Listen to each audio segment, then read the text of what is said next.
In the book Mountains Beyond Mountains, Tracy Kidder writes a biography of Paul Farmer.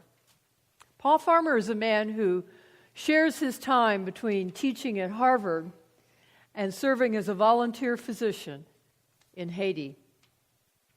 Near the end of the book, Kidder tells the story of how Farmer sent a young man from Haiti all the way to Boston to have emergency surgery. And later on, that decision was questioned by Farmer's not-for-profit organization. The question that was raised was that money spent the right way? Because the young man, you see, died after he was brought to Boston. So in answer to that question, Farmer said, well, there are several ways to think about this. One way is this: why didn't the airline pay for the ticket? Because actually they make plenty of money. They could have afforded to fly him to Boston. But then Farmer paused and he said, this is the way I think about it. He said, I am fighting the long defeat. And I have brought people with me to fight this battle of the long defeat. And I'm not going to give up just because we seem to be losing. In fact, sometimes I think we actually win. You see, we in our culture, and here he's talking about the culture in Harvard, we're used to being on the victory team. We want to win. But to win at the cost of turning our backs on the losers? No. It's not worth it. So we fight the long defeat. On the week that we call Holy Week, Jesus fought the long defeat. He came into town, into Jerusalem, while all the losers in town waved their palm branches, welcoming him. And later, he was mocked and beaten by soldiers. He was questioned by religious leaders. And finally, he was marched down a road to a place called the Skull. Now, along the way, he fell because he was so tired that he couldn't carry his cross one more step, and he stumbled. And when he fell, the Roman soldiers pressed into service a man who just happened to be standing by. His name was Simon of Cyrene. He had no intention of helping Jesus carry his cross that day. But as it turned out, it was a day that Simon would never forget. Listen with me to Luke's story in Luke 23, starting with verse 26. As they led Jesus away, they seized a man, Simon of Cyrene, who was coming from the country, and they laid the cross on him and made him carry it behind Jesus. A great number of the people followed him, and among them were women who were beating their breasts and wailing for him. But Jesus turned to them and said, Daughters of Jerusalem, do not weep for me, but weep for yourselves and for your children. For the days are surely coming when they will say, Blessed are the barren, and the wombs that never bore, and the breasts that never nursed. Then they will begin to say to the mountains, Fall on us, and to the hills, cover us. For if they do this when the wood is green, what will happen when it is dry? 2 others also, who were criminals, were led away to be put to death with him. When they came to the place that is called the Skull, they crucified Jesus there with the criminals, one on his right and one on his left. Then Jesus said, Father, forgive them, for they do not know what they are doing.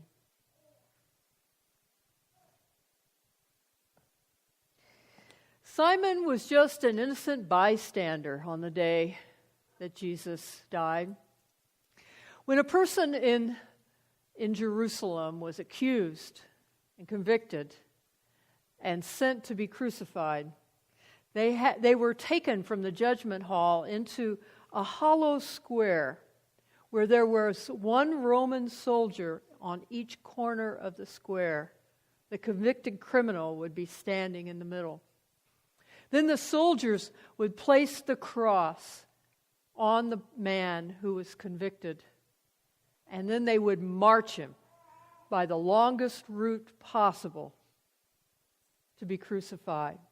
And in front of him, there was a soldier that had a placard that said what his crime was, so that everyone who watched could be fearful if they were to ever even consider committing that crime. Well, Simon of Cyrene just happened to be there that day. He didn't even know who Jesus was. He was coming into town to fulfill the dream of a lifetime. Every Jew wants to go to Jerusalem at least once in their life to celebrate Passover. And Simon was coming from a very far away country, northern Africa, the community of Cyrene, where there was a small Jewish community in those days. So when he happened to come that day to Jerusalem, his intention was to go to the temple, to make a sacrifice, and to worship. And yet, here he was, being pressed into service for a man who was stumbling and dying. It's hard to imagine what might have gone through his mind. When I think of that day that Jesus died, I can't even begin to imagine how Jesus felt. But I can imagine how Simon felt. He was just a regular person like you and me. He just happened to be on the scene when it happened. You know, I wish I could have heard Simon tell the story to his family, because the Gospel of Mark tells us he had 2 sons, Rufus and Alexander. So he probably gathered with them at the end of day, and he would tell them that story of that time, that one time when he went into Jerusalem to celebrate Passover, and how he was wanting so desperately to get to the temple so that he could offer his sacrifice, and then how he was so rudely interrupted by those Roman soldiers, those cruel soldiers that grabbed him and told him that he had to help this condemned man carry a cross to his death. And how on that day, Simon's life was never the same. He walked the last steps that Jesus walked when he was on earth. He was the closest man to Jesus when he was wounded. Simon, a man who never even knew him. Jesus, you see, had been walking that road of the long defeat his whole ministry. Yes, there were days, wonderful days, when there were miracles and there were joys and there was success, and it felt like he was on the winning team. But when it came time for Jesus to choose the road that he was going to take, he did not choose to go with the winners, the victors. He was not going to do that if it meant that he had to turn his back on the losers. So he walked with his beloved losers all the way down that road to Calvary. For Jesus, there was no seeing Easter morning as we do today. It was hid from view. All that Jesus had was his trust in God. And he had Simon, who was there for just a few moments, for just a little time, carrying the load at the very end, helping him out. Now for Simon, all there was the urgency of the moment, the staggering, helpless, wounded man next to him, and the interruption to his life. So how was it that Simon later on came to understand that this was an important day, that his job was not any ordinary job, and this was not a mere ordinary day. How did he ever come to understand who Jesus was? Well, I suspect it was the way we understand who Jesus is. We walk with Jesus for a time. We help him. We help to bear the burdens of others as we walk with him side by side. And then over a long period of time, very slowly, or maybe suddenly, in a moment, we come to recognize that the work that we're doing is more important than we had ever imagined. We come to understand that it's actually God's work. And that man that's standing beside us, staggering along, needing a hand, is Jesus. Perhaps that's how Simon discovered it, too. There is an organization in the UK, in Newcastle, called the Cyrenians. They are a group who were founded and named their organization the Cyrenians out of honor for Simon of Cyrene. And their tagline is, sharing the burdens of others. They chose Simon because even though he's an ordinary person and a very insignificant one in the Gospels, he's an example that all of us who are ordinary and have regular lives have something that we can do to help Jesus on the road.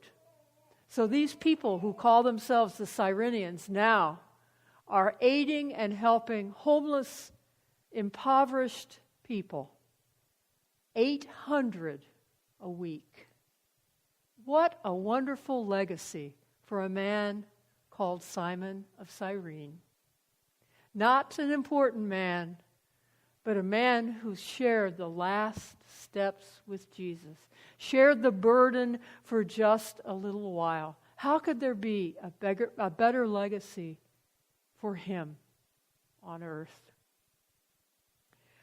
You know, there are days, even in our own lives, when we fight that long defeat, and sometimes it feels like a painful and everlastingly long battle, as it may have felt to Simon that day. But Simon's story teaches us something. It teaches us that battle is the very work of God, and that long defeat is more important than we could ever realize. Simon walked the last few steps with Jesus. He couldn't know what was going to happen a few days later. He did not know, nor could he see what was on the horizon only a few days hence, which makes his sacrifice even more amazing. For Simon didn't know what we know. He couldn't see that over the horizon there would be an Easter.